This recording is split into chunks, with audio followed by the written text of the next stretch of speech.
I listen to Bernie Sanders sometimes on the TV, and I think he's mostly right, except for some of the stuff he says about abortion and everybody dying and all that. I don't see that going on.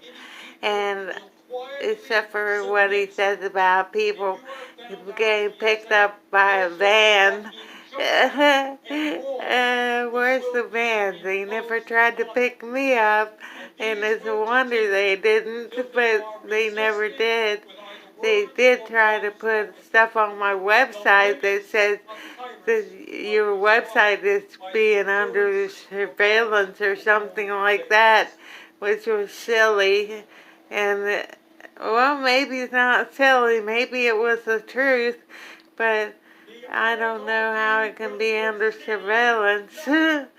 Anyway, it is. So if you're watching it, They